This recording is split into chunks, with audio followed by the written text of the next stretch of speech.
Hey guys, welcome back to the channel. Pat here, and I am in Los Angeles, and we have Colleen. Hi. And we are doing another amp build class tomorrow. We have 2 days. We are building 16 champs into the world. It's going to be awesome. Yeah, we just set up. We're pretty zonked. We just set everything up. It looks, space is awesome. I'm excited to meet all the students and just build some amps. Yeah, it's gonna be. It's what life is all about. Yeah, someone's got to do it. And it's got to be us. All right, on that. So, kind of a statement. I heard this quote the other day. The writer Frederick Beckner said that a calling is when your gladness meets the world's deep hunger. So I have two questions. At what age did you start playing guitar, and how many amps do you have in your queue? All right. Well, I started playing guitar around the age of 7. And in my queue, I would say about 45 amps. Well, the numbers call out that this is a calling. Do you feel like this is a calling? I definitely do. Yeah. Very cool. I do. Very Thank cool. you, Pat. I mean, just being here, it's kind of obvious, but, you know, for you guys at home. Yeah, I love what I do. Yeah. That's for sure. All right, so we've done a couple classes now, and we kind of have this way of opening all of them where we go to each student and we ask their name and, you know, their musical moment, like favorite band, favorite record, or a moment when they were young, you know, high school, where music just clicked for them and changed their life. And we always get the best. Oh, it's like always... somebody seeing Elvis, like Dale seeing Elvis, and just people have, it's just, every story is phenomenal. Yeah, because we all love music, and it's just awesome to hear what people's musical awakening was. So, with that, let's hear your musical awakening. Well, I've definitely had a few musical awakenings, but the one that sticks out the most is seeing the Pixies with my dad. I was 16, and they were touring Doolittle, it was a anniversary tour. And before seeing the Pixies, I had seen, a lot of pop punk and ska shows. That was my thing as a kid. So that kind of transformed. I mean, it was they had visuals and just they blew me away. Yeah. People were smoking pot. Yeah. I had never Yeah, there's so much to take in. There's so much to take in, and I feel like that kind of made me love that, rock. It transformed into that. And they're such an original band and unique. Yeah, I could see that being a pretty big moment. It was, for sure. I think too, they're the kind of band that if you see, you're in this probably a big place with all these people, but it's kind of tangible. I feel like bands that size, you're not in Madison Square Garden watching Queen. Right. It's I could do this. It's you can just touch it almost. Absolutely, yeah. It was just eye-opening and kind of opened up a new depth of life. Right. So you started playing guitar young, but when you were in high school, and as a young adult, you were a bass player. So how did you get into playing bass? So when I was in middle school, it was 7th grade. I had been playing guitar in jazz band. I played clarinet in regular band. We won't include the video that you playing clarinet, which your dad sent me. Honestly, you can. That might be funny. Yeah.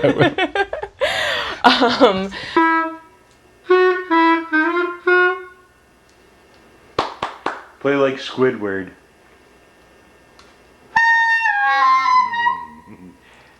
Squidward, do you think you could play any better? Honestly, you can. That might be funny. Yeah.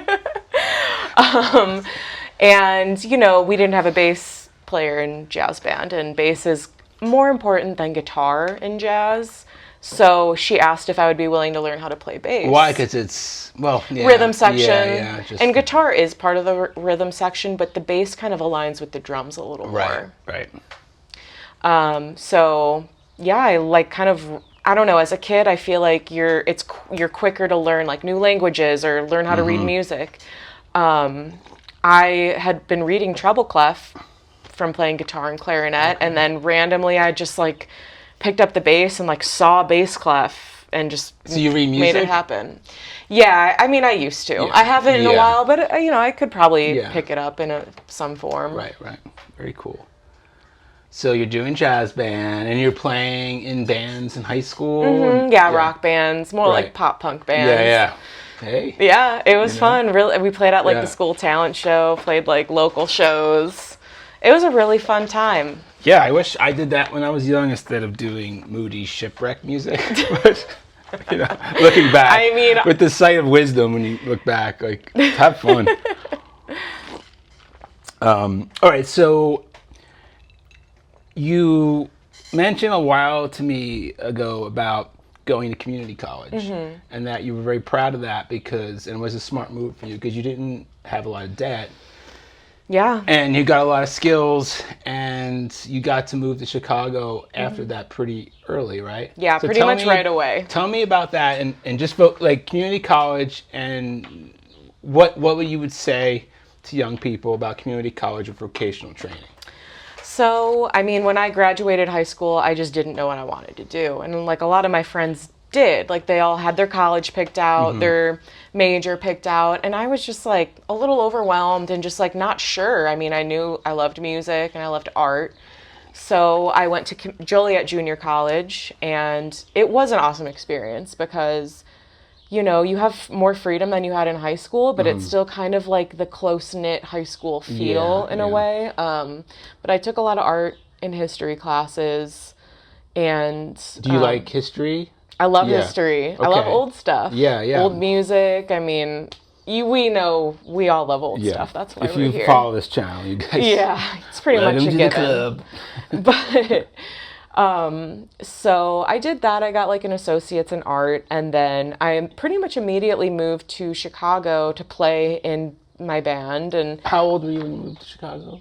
19. Wow. Yeah. And I moved with my band. We all lived in like an apartment together. And I just like, that was kind of my rite of passage in a way, I guess. Like my growing up was in that phase of Yeah. life. And it was awesome. Right. You wouldn't trade that for anything, No. right? They're the Nope. best. Yeah, I That's agree. amazing. Do you have any favorite places in Chicago? And I'd be curious to know a little bit about that time and what Chicago was like, the music scene, or just in general. Yeah. Back when I was living in the city, there were a lot of DIY venues, like old rundown houses that people turned into like punk venues or random locations. So there was a lot of that, which was fun. And it was just like close knit. You kind of knew everybody in the scene. Right. We would always play at Cole's Bar in Logan Square. That was one of my favorite spots. And one of my all-time favorite spots, though, is Richard's Bar. Okay. That place is a time capsule, and my favorite one of my favorite Italian restaurants is next door, called La Scarola. How long have they been there? Oh, I'm sure quite a long time. But there's so many great memories in Chicago, and I miss it all the time. I love going back to visit. So Chicago's a big piece of me. Now, you started learning electronics in tube amps at a place called Deltronics with Mike Del Valle. In the know, he's like the man. He's the man. best of the best. Yeah. And so you were reverse commuting? Like, how did that work? Because he's Yeah. not in Chicago proper. So yeah, I was living in Chicago, and I would drive out to Woodridge, Illinois, pretty much every day. Yeah. I mean, every day it was like a full-time job. How was the traffic going that way? It was Going okay? in was fine. Getting home was a little worse, but I mean, I never questioned that.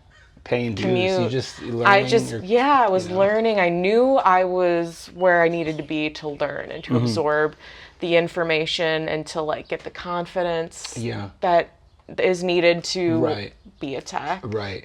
and own your business. So, I mean, yeah. And I mean, Mike and I keep in touch. He's like a second dad to me.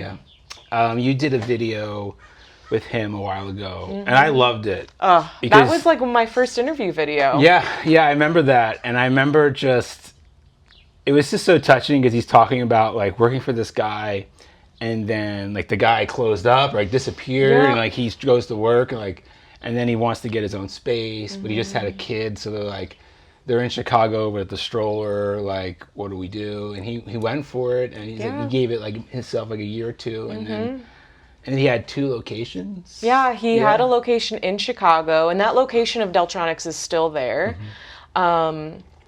And yeah, he went for it, and he is just like, that guy can fix anything. I mean, anything. And he fascinates me. Truly, he's mind-blowing. If you live in Illinois and have something that needs, audio gear that needs to be fixed, go to Deltronics, because Mike is the man. Yeah, I've sent people there, and they've all been excited. I'm so glad. Yeah.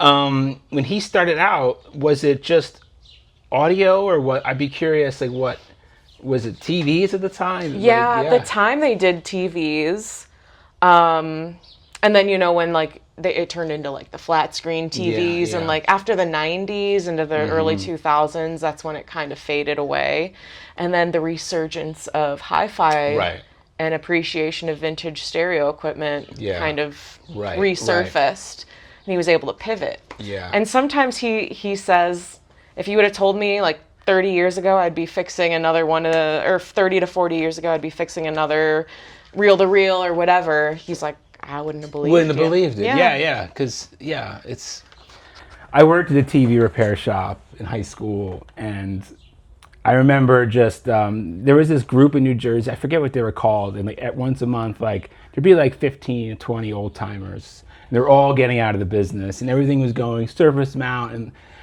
it was sad, but it was kind of a beautiful thing to kind of witness.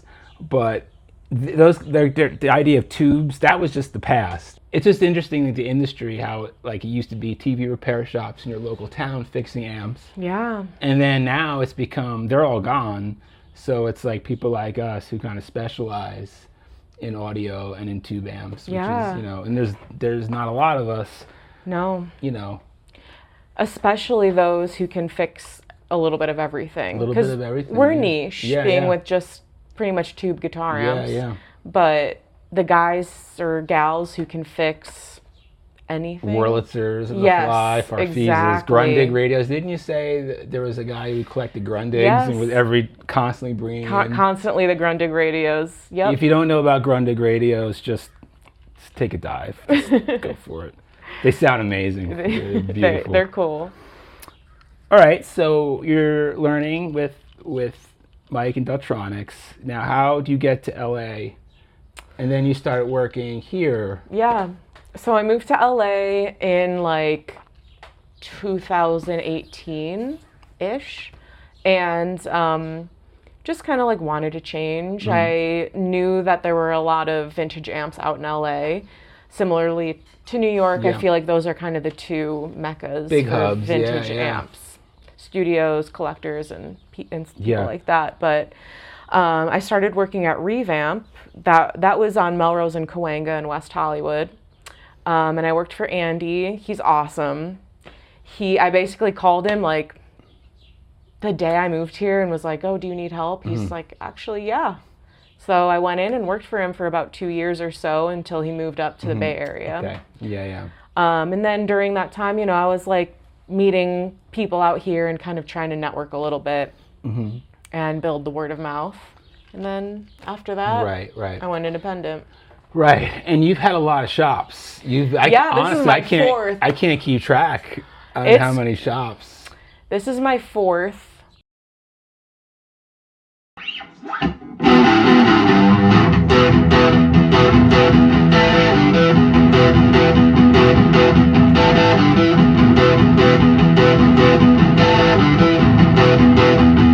In 6 to 7 years. Yeah. And it's mainly just been situational and needing more space and all that stuff. But this is my fourth, but it's my favorite. Have you found that it's a challenge in Los Angeles with real estate? Yes. Because in New York, that's really, obviously, but it's just really tricky. It's expensive, and buildings are constantly being sold. Yes. So if you even get a space. I mean, even just the cost of living in LA is so high, and with New York as well, that it's the budget for a workshop space is quite limited. Yeah. So that's why I've always worked out in my garage. Right. And, it's so far, it's been totally fine. I mean, I would love to have a storefront one day or, a separate space, but I like it. Right. Yeah. So what are some of the challenges in this business that you've seen? I think one of the biggest challenges is being on my own in the sense where it's just me here and there's nobody to ask. Right. You know, like kind of the learning curve or just learning as you go, because in this field you're always learning. There's always going to be a new problem, something you've never seen before. So I think that learning curve, and just kind of balancing, honestly, like balancing work and life, that's a big one. And also the cost of parts. Right. I think, that's a big one. That's cost changed a lot. has gone up. So just kind of keeping things going, keeping things moving, getting people to pick up their amps on time. It's a big one. Pay their invoice. I get it, but yeah, it's a challenge. There's a lot to navigate in this field, but it is quite rewarding. Yeah, I agree. Parts cost is a challenge. We were talking at lunch. It's just I found an old some old paperwork for my business a couple years ago, and I was looking, and I was like, wow, parts were just so much cheaper then, and this wasn't even that long ago. I mean, they've doubled or more than doubled in under 5 years in some parts, and it's like, it's just a lot of pressure, and it shouldn't take away from the labor rate, but in the real world, with the rising cost of parts and everything, it's like it kind of affects your take-home pay at the end of the week. It does, because you can only, people can only afford to pay so much for a repair, and so if parts are going up. Yeah. So working in tube amps, what do you think the future is for the guitar amp business? Because there's a lot of bands that are going digital, and I don't know. What are your thoughts on that? Yeah, I mean, I definitely know a lot of guitarists who have gone digital just for like reliability and all that, and just having your presets, and you can do more with less. But those same people still record with vintage tube amps. Right. Or if they're playing a smaller gig, they're gonna grab their deluxe reverb. Right. I think that as long as people are playing guitar and kids are learning how to play guitar and they get to feel the sensation of plugging in their amp and really turning it up, it's never gonna go away. Yeah. It's just navigating the parts, the tubes need to stay reliable. Parts need to be made. We need to have access to transformers and all that, but I think we will. Do you find it's a lot easier to fix vintage amps, even esoteric vintage amps, as opposed to new boutique amps? I do. Well, yes. Maybe not boutique amps, maybe like new. Just new, I think yes, just because the layout in vintage amps is just more like all right there. Not always. There's always the oddballs that are a pain to work on. But sometimes like having to spend an hour taking out an entire circuit board just to access a pilot light is not ideal. Yeah. But the older stuff was so great. I mean, it was made in a time where a lot of these people were technicians. They weren't just, engineered and designed, I don't know, on a computer. They were designed by like radio service techs, and repairability was so much in their mindset. Yeah, meant to be serviced and maintained. And meant to be maintained, which is why they're all still running. It's like... Just like old cars. I mean, like, a lot of people can still work on an old car, but a new car, I don't know. You buy a new car and it's good luck in 30 years getting the part. But if you have a 55 Chevy, you're going to be able to get obsolescence in modern technology is definitely an issue. Yeah. Yeah, analog technology will always be there. Always. I think even as things get totally weird and frankly fucked up in the future, I think human beings being analog are always going to want to go back to a tangible thing. It's like a natural instinct. And I think the classes too, I think people just get such a kick out of them. They get to build something and take home with, that will last them. And I say, like, you're going to build an amp. If you build an amp, and there's lots of kits you can buy, that you can pass down to like family members. Like, that will outlive you. Absolutely, yes. And it's so cool to be able to have something that you can just kind of hold on to, use. Like, you're not going to pass down Yeah. your iPhone. You're not going to pass down your iPhone. And there's also, I got to be honest, and I've done a little research in e-waste. There's like such a thing. Yeah. We live in a culture where we just keep buying and buying and buying, and it's like, Yeah, your phone's not going to last you 50 years it's like not. an amp would. Okay, so I want to do a rapid fire, like really quick. I have a couple right. questions if you don't mind. I'm game. And I want to kind of move fast. Song that recently hit. Okay, I'm a big Graham Parsons fan, and I thought I knew his every song ever, but there's a song, Cry One More Time, by Graham Parsons. That song hit me.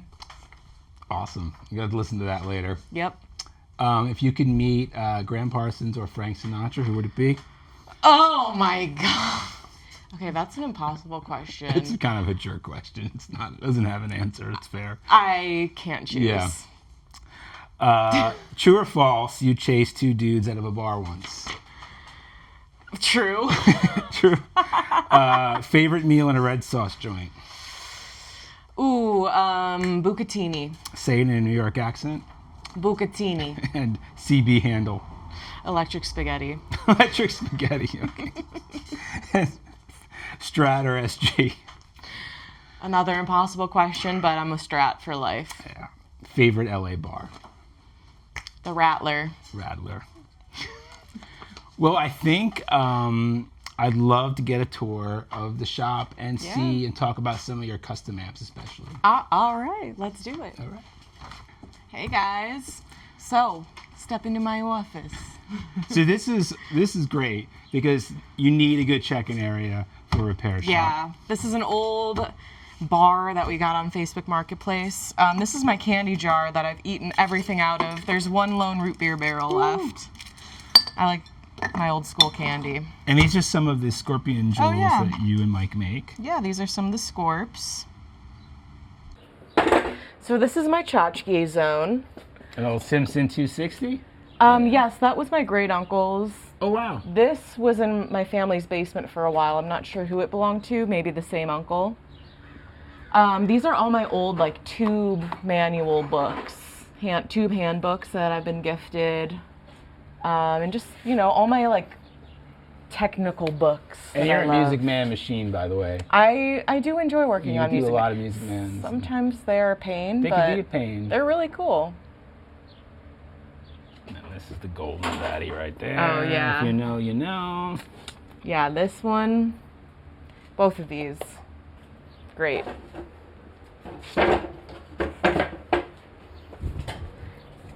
And who is this person? This is an amazing person of old-fashioned integrity right there. 100%. I couldn't have said it better myself. That's my Papa Lou, my mom's father. He passed away before my parents were even married, so I never met him, but he liked to tinker. Wow, that's a great photo, too. And he loved old fashions. So this is his shop. Yeah, this is his workshop. I believe it was in the basement of their home. And I don't know what he was working on, but I just love his little hat and his little apron. And then these are just photos that I've had taken over the years of amps I've worked on. And by the way, your photos are phenomenal. And I would not be doing snappy Instagram photos or YouTube if you didn't kick my ass and tell me to do it. I'm so glad that, it's an art form. Yeah, well, that's the thing. I think as a creative person, it's a creative outlet. A great job taking your love of amps, electronics, and marrying it to, different forms of creativity. Thank you. Kind of inspiring. Thank you, Pat. It is inspiring. And then my friend Chuck gave me this thermometer. That's a thermometer. That's cool as hell. Yeah. No wonder why we're sweating. Yeah, look at that. Yep. Just my little bits and bobs. Great speaker reconer, Vic. Oh, Vic the man. Stolp. Yeah, he unfortunately passed away a few years ago, but he was one of the best in the biz. Working on a cool Gibson, I see. GA8. GA8. I love Gibsons of this era. That's kind of my favorite. When people ask me what's your favorite amp, I mean, I can't pick one, but they're special. Late 40s, early 50s Gibson. And they didn't make as many as you'd think. They weren't making the production numbers like Fender was. Yeah, exactly. All right, so a bunch of amps in the queue here. Yeah, a lot of amps in the repair queue. It's a little hectic, but We tore through this place getting ready for the class today. So yeah, it was we've been a little bit of a tornado this morning. up, down, and all around. But it's all good. I've got some like fun PA, cool old PA amps for conversion. Oh, that's cool. That's beautiful. Yeah, an old Newcomb. Always Marshalls, Fenders, you know, a little bit of everything.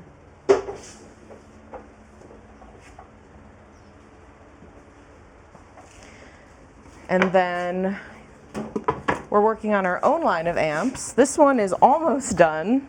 Wow, tell me about this. So this is a custom.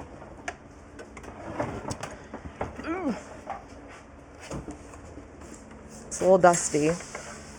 Beautiful cabinet. Thank you. I love the grill cloth too. Yeah. This is totally custom. So the customer picked out the grill cloth, the design for the inlays, and then Mike Knight, Mike Knight, our very own Mike, our very own Mikey, did these inlays. He does all the inlays and all the jewels and everything. Can you tell me about the In-house. circuit a little bit? Yeah, so this one is a 10-watt Fender style with reverb. Here's the custom knobs that Mike made. Oh wow, we got to get a close up of this. That's really looks incredible. Thank you. I love the hammer tone. Yeah. New old stock pilot light. Man, these colors are wow. I love the blue. I think Yeah. the blue really pops, and the customer's guitar is blue, and so that's why we kind of wanted to have blue accents. This and So it really is custom. I mean, that's just wow. totally 100%. So yeah, thank you so much for the tour. That was so great. Thank you. I love that amp. It's inspiring to me too. You need to build an amp. Yeah, I need an amp. I mean, a guitar amp. He's Yeah. built one of the best hi-fis I've ever heard in my life. But it's time for an amp. Yeah. It's challenging though when you have a repair shop and bills to do a build. Exactly. You know, how do you find time? That's the question You that know. I'm still trying to figure Yeah. out. Yeah. Truly. Yeah, when you figure it out, let me know. I will. All right, guys. Well, thanks for watching, and Later. we're gonna go teach class. Out. Yeah. Peace.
Let's go.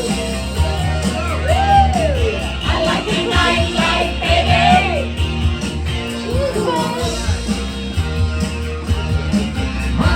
You can't ride my little red wagon. Front seat's broken and the axle's dragging. Chug, chug, chug-a-lug-a-lug.